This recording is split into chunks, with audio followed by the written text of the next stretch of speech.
You watched part one, you said you weren't ready, and then you came back anyway, because once you start pulling at this thread, you cannot stop. The names changed, the decades changed, the continents changed, but the pattern never did.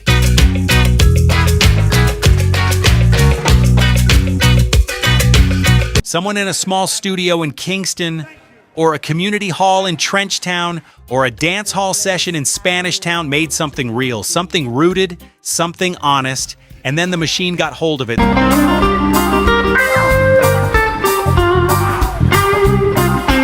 This is part two. 10 more songs, 10 more stories, 10 more times the industry looked the other way. We're not repeating a single entry from part one.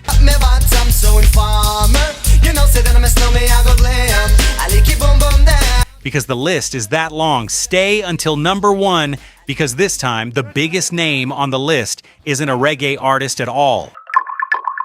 Number 10, Blondie, The Tide is High, 1980.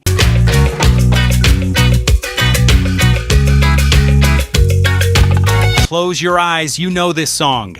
That gentle, almost hypnotic opening, Debbie Harry's voice floating over a rhythm that feels warm and ancient at the same time.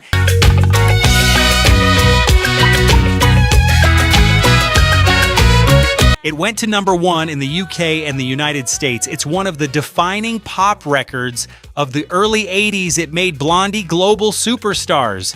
And when people write about that song, they write about Blondie. Here's what they leave out. It's not the things you do that tease and hurt me bad. The Tide is High was written by John Holt, one of the most gifted singer-songwriters Jamaica ever produced. He recorded it with his group The Paragons in 1967. The kind of girl who gives up just like that. A gorgeous, aching, rock-steady record that sat perfectly in that pocket between ska and early reggae. It is high, but I'm holding on. Smooth, controlled, emotionally devastating in the way only the best rock-steady could be. Blondie's producer Chris Stein heard the Paragons version and fell in love with it. Just like that.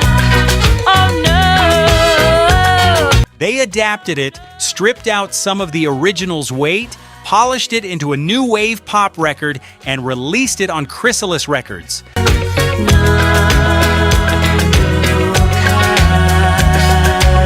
John Holt was credited as the songwriter, so legally the credit was there. But the Paragons original, that 1967 masterpiece, vanished completely from the mainstream conversation. Here's the thing about John Holt.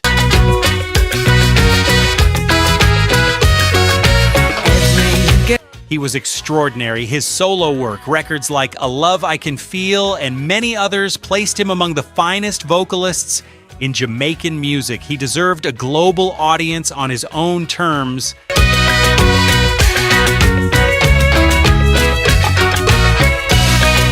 What he got instead was a songwriting credit on someone else's number one hit. The fun fact here is that The Tide is High was actually a deeply personal, rock-steady ballad about loyalty and commitment.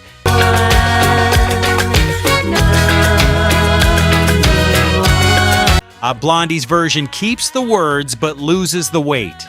Listen to both versions back to back and you will hear two completely different emotional worlds wearing the same clothes.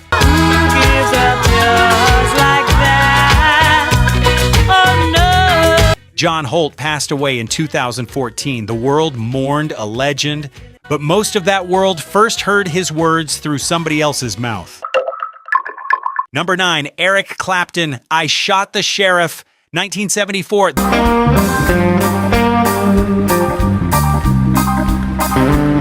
This one is going to make some of you uncomfortable because it involves a name so sacred to reggae that even saying he might have been on the wrong end of something feels almost disrespectful.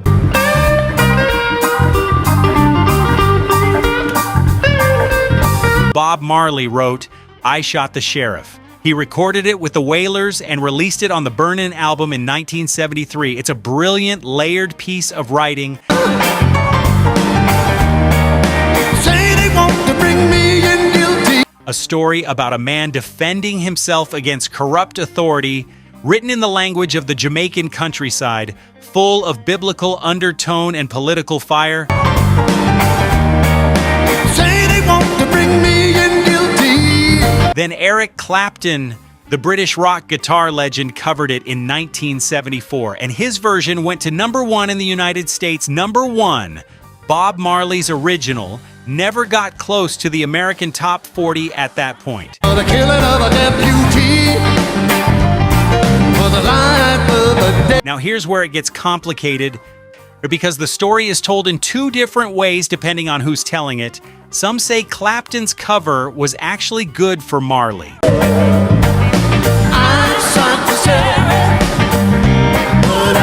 It introduced millions of American rock listeners to the name Bob Marley.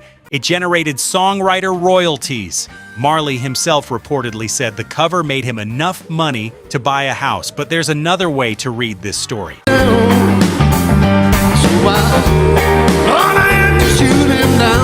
The song that cracked America wide open was a white British rock musician's version of a black Jamaican artist's record. The door that swung open was opened by Clapton's hand, not Marley's. I say no.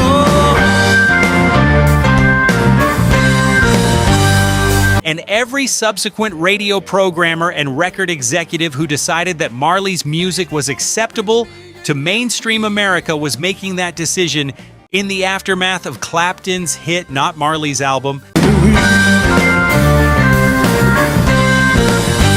I get guilty, I will. No, the message that got absorbed was reggae is acceptable when it comes through the right filter. The fun fact here is that Clapton's producer, Tom Dowd, slowed the tempo down significantly from the original,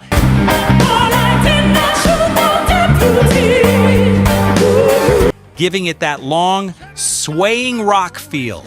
It's a completely different emotional atmosphere. One is a statement from the margins, the other is a bar song for rock audiences.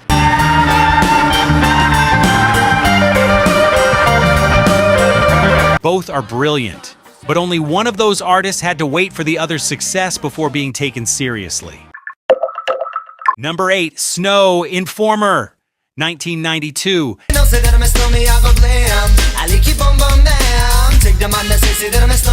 Darren O'Brien grew up in Toronto, Canada, specifically in a predominantly Jamaican neighborhood in the Jane and Finch area. He absorbed the dancehall culture around him from childhood, the patois, the rhythms, the vocal style, the whole world of it.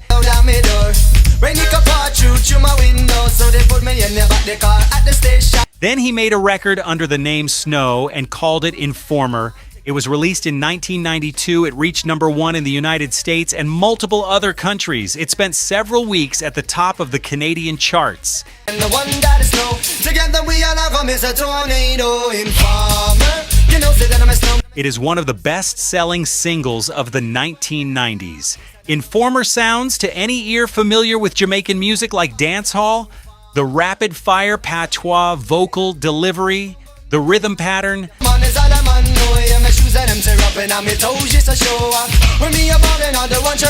The toasting style, and this was not pop music with a reggae influence. This was Snow operating inside the Jamaican dancehall tradition as fluently as anyone who had actually grown up in Kingston.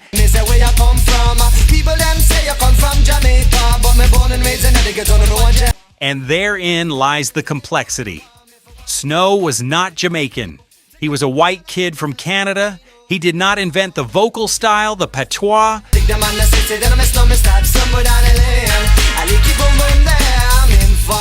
the rhythm culture, or any of the musical infrastructure that made Informer work. He learned it from his neighbors. The question is not whether Snow loved the culture. By all accounts, he did and still does. The question is about the economics of who gets to cross over.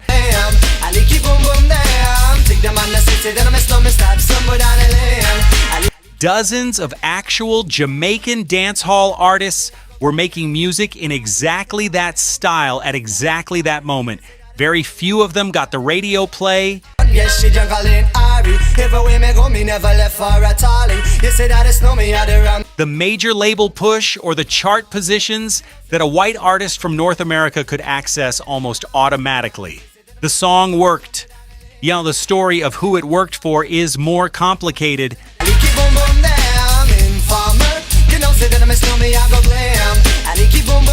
The fun fact here is that Snow was actually in jail awaiting trial when Informer became a hit.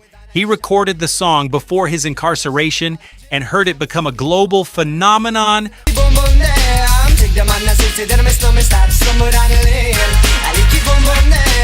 While locked up in a Toronto correctional facility, life is stranger than any script. Number 7, Harry Belafonte, The Banana Boat Song. 1956.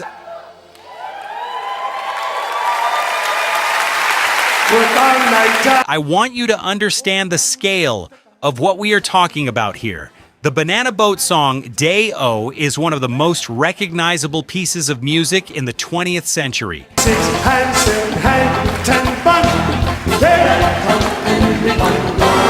Harry Belafonte's recording sold millions. The song appeared in films, commercials, cartoons. It became shorthand for the entire Caribbean in the Western cultural imagination.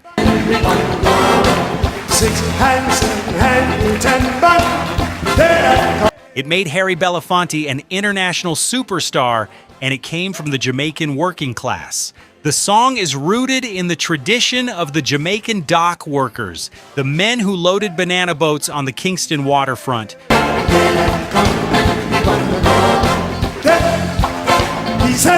who sang as they worked in the style of the Jamaican folk tradition called mento. These work songs pass through oral tradition for generations. They belong to no single person because they belong to a community.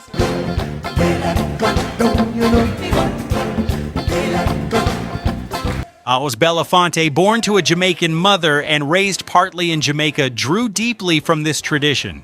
He was not wrong to sing it. He was not pretending to be something he wasn't.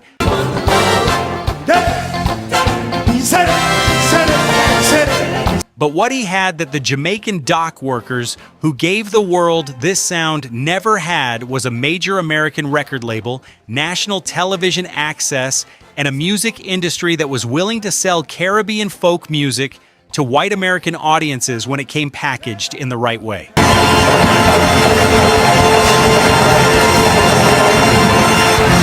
The men who sang these songs on the Kingston waterfront did not get record deals. They did not get royalties. They did not get television appearances. They got the satisfaction of creating a tradition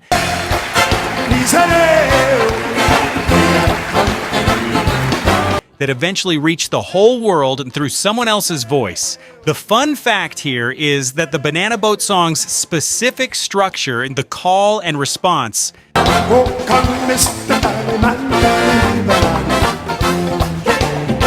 in the counting of the bunches, the dawn coming, and the worker wanting to go home is a precise description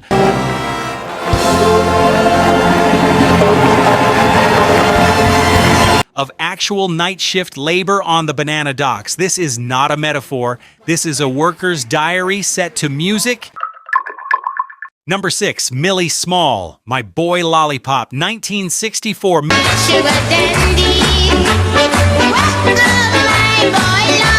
Millie Small was 15 years old when she recorded My Boy Lollipop, 15.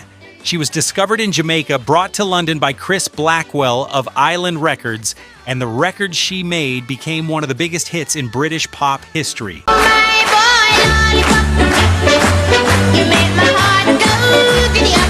It reached number 2 in both the UK and the United States. It is widely considered one of the very first ska records to reach mainstream international audiences.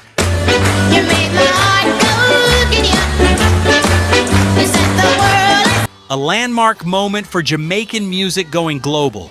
But My Boy Lollipop was not a Jamaican song. The original was recorded in 1956 by a young American singer named Barbie Gay.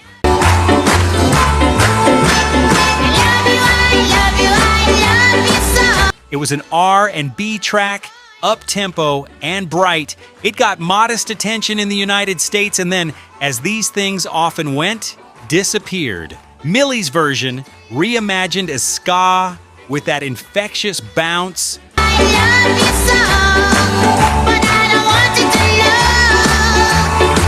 produced by Blackwell and arranged with a harmonica part that became iconic, took the bones of Barbie Gay's record and rebuilt them into something genuinely new. The transformation was real. You made my heart go giddy-up. You set the world on fire. But the origin was American R&B. Here's the layer underneath the layer. The story of My Boy Lollipop illustrates something that runs through all of Jamaican music's early history. But I don't want you to know. I need you, I need you. Jamaican musicians and producers in the late 50s and early 60s were consuming American R&B and soul on the radio. You are my one desire. Lollipop. At dances, on imported records, and they were transforming it, speeding it up, slowing it down, changing the rhythm feel until it became distinctly Jamaican. You made my heart go giddy-up. You set the world. That process of transformation was real creative work, but it means that a lot of the early ska catalog has American music somewhere in its ancestry, and those American artists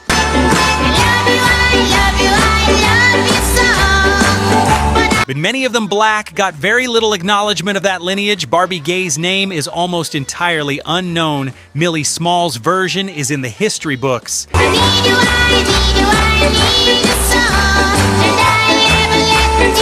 And the song that made Millie famous in the first place wasn't even one of those early transformations. It was a direct musical adaptation. The credit went only one direction. Number 5, UB40, Kingston Town, 1990.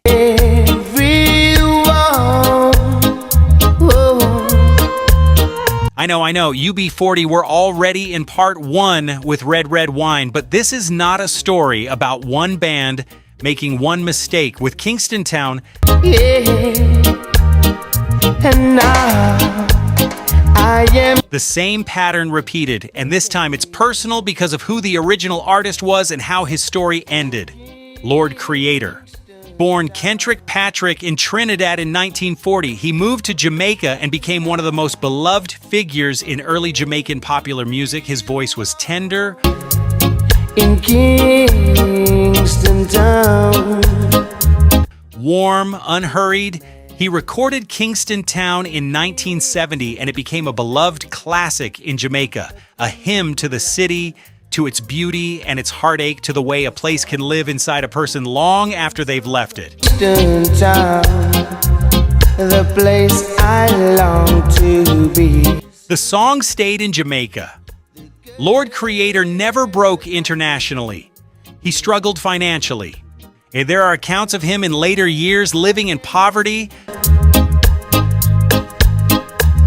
Oh, Kingston. A man who had contributed enormously to Jamaican musical culture but had never been properly compensated for it.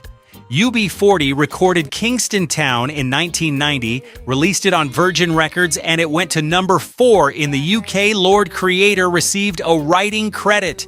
She'll be waiting in Kingston Town. Whether the financial settlement was adequate to his contribution and his circumstances is another question entirely, and one that those around him at the time answered differently than the label might have.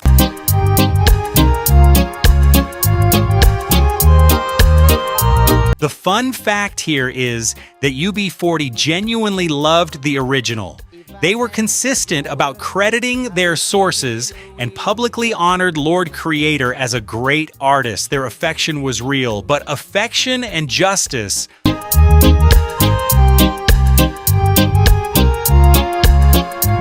are not the same thing. Lord Creator deserved international recognition on his own terms. What he got was a writing credit on someone else's hit.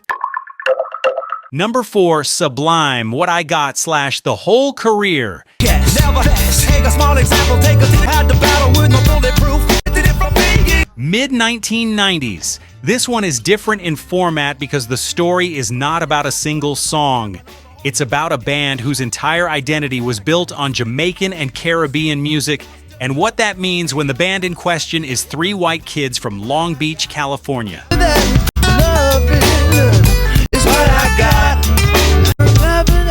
Sublime, formed in the late 80s. Lead singer and guitarist Bradley Nowell was obsessed with reggae, ska, dancehall, and dub. Why don't cry when I got my dog runs. The band incorporated these influences so deeply that their music was not reggae-influenced pop. It was reggae, ska, and dancehall, played by people who had grown up in California rather than Kingston.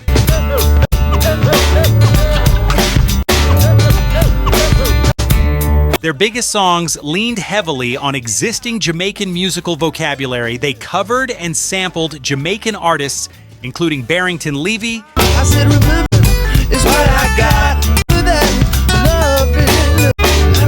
whose Under Me Sensi served as the direct musical foundation for Sublime's What I Got, a song that became an enormous posthumous hit after Nowell died. I said, remember that loving is what I got. Of a heroin overdose in 1996, just 2 months before their major label debut was released.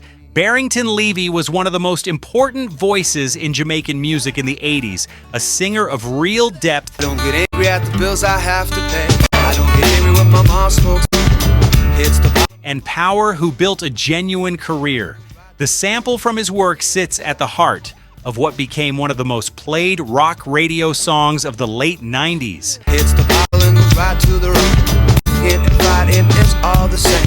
Living with Louis Dog. Whether Levy was properly compensated for that is a matter that has been discussed in music business circles for years. The fun fact here is something genuinely bittersweet.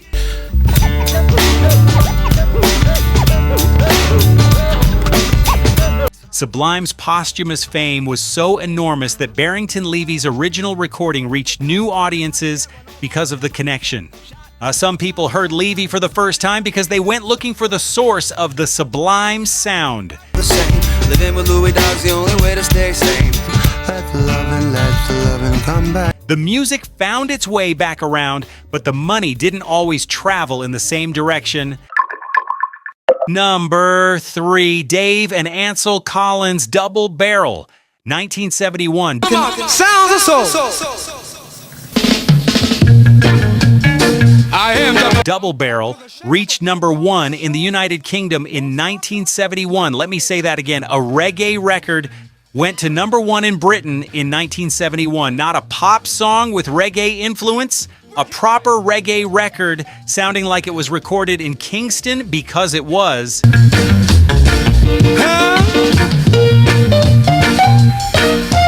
Dave Barker and Ansel Collins made a record that was raw, sparse, funky, and completely unlike anything else on the UK pop charts at that moment. It should have been a launching pad. Your thing, baby, your thing. It should have opened doors that stayed open for years. It didn't. The British music business of that era had a documented pattern when it came to Jamaican artists. They would embrace a record Baby.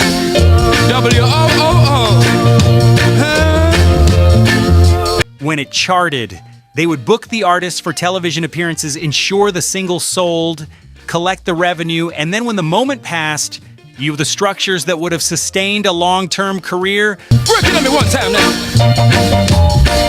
Work it 2 times. The radio support, the album promotion, the management investment did not materialize for Black Jamaican artists the way they materialized for British artists at the same level of success. I'm back with a shack of a storm sound, baby.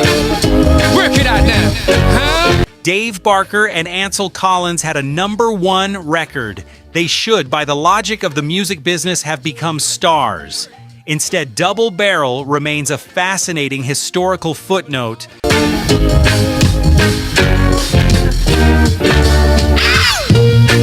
a song that proved reggae could top the British charts years before anyone acknowledged it as mainstream. The fun fact here is that the famous opening, Dave Barker announcing himself over the sparse beat,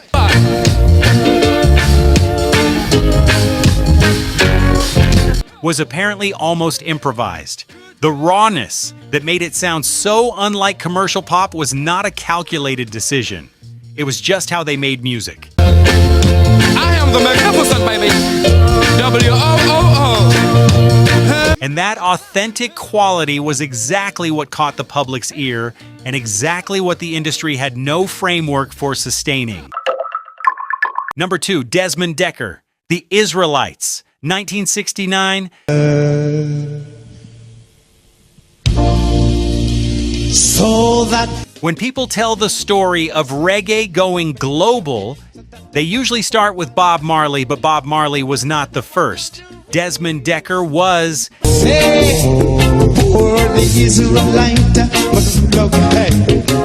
The Israelites was recorded in 1968 and released in 1969. It reached number 1 in the United Kingdom and number 9 in the United States. A Jamaican reggae record in the American top 10 in 1969. Want to end up like the bunny.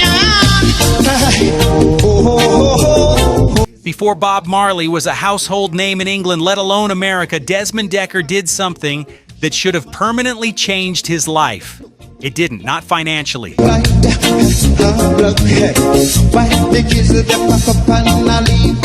in the way it should have. Dekker recorded for Pyramid Records in the UK. And the story of how the royalties from his international success flowed or didn't flow back to him is one of the sadder tales in reggae's history.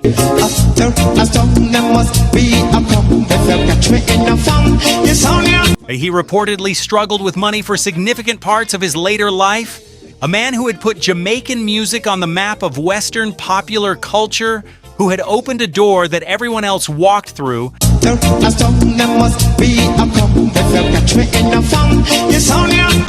found himself at various points in genuine financial difficulty. He kept recording, he kept performing, he had a devoted reggae audience who knew exactly what he had contributed.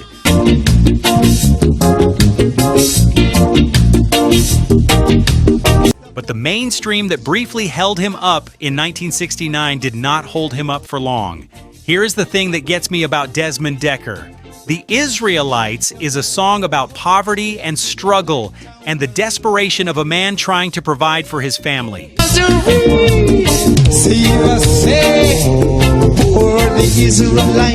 It is not a metaphor. It is not an abstraction. It is specific, lived experience set to music. And the man who wrote it from that experience, who sang it from that experience, I did not escape the conditions he was singing about as completely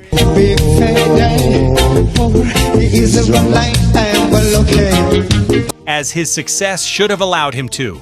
The fun fact here is a bitter one.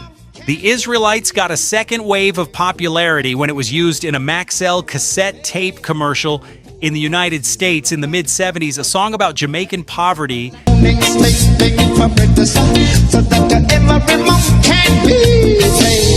became a slogan for a consumer electronics product. The gap between the song's meaning and its commercial use is so wide you could lose a career in it.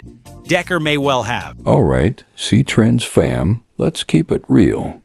We're pouring our hearts into bringing you the best celebrity news and music deep dives.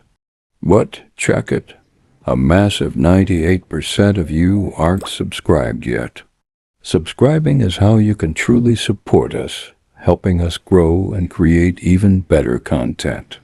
If you're vibing with what we do, take a sec to hit that subscribe button. It's free and makes a huge difference.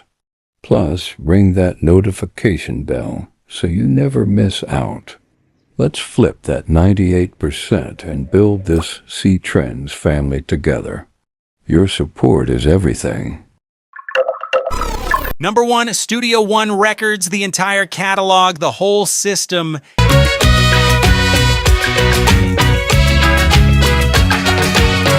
Here is the truth that sits underneath every entry on this list and on part 1 before it. Clement Seymour Dodd, known as Coxsone, built Studio One in Kingston, Jamaica in the late 1950s. Over the next 3 decades, he recorded virtually every significant figure in Jamaican popular music.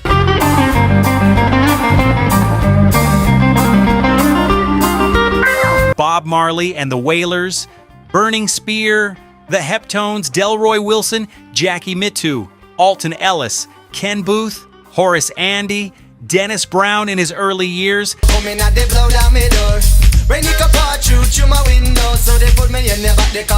The list goes on for longer than any video could contain. These artists recorded at Studio One, often very young, often with minimal legal understanding of what they were signing.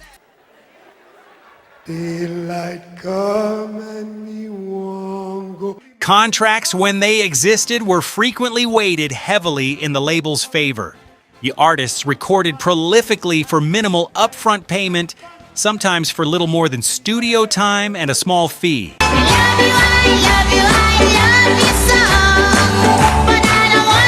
The master stayed with Dodd.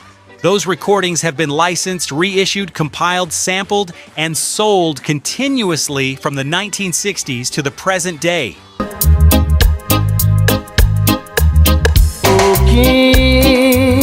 The Studio One catalog is considered one of the most important archives in the history of popular music. Not just reggae, all popular music.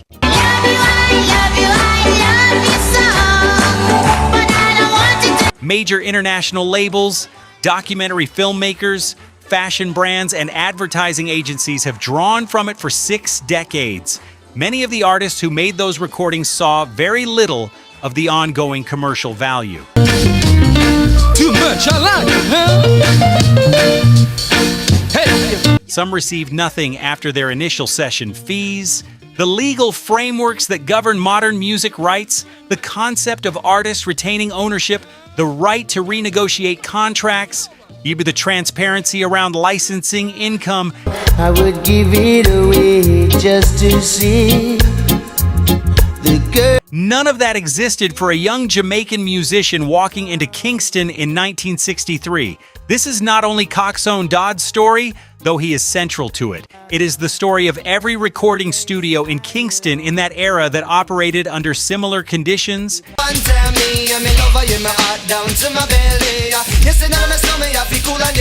It is the story of an entire generation of artists who created a musical tradition that the world now calls essential, and who received a fraction of what that tradition has generated commercially. The artists who walked into those studios were not naive.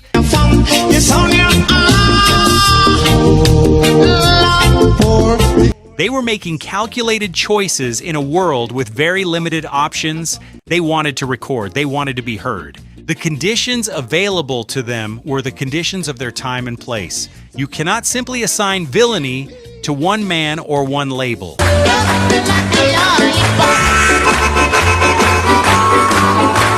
But you can look at the architecture of what was built. The music that came out of those Kingston sessions changed popular culture globally. It influenced rock, soul, hip-hop, pop, electronic music. You can hear Studio One in recordings made on every continent.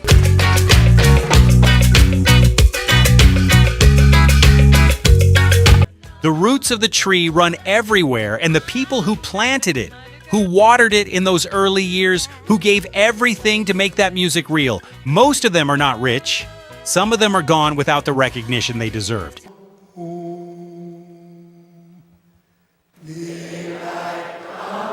Their names appear in liner notes that most listeners never read, on records that most listeners know through someone else's version.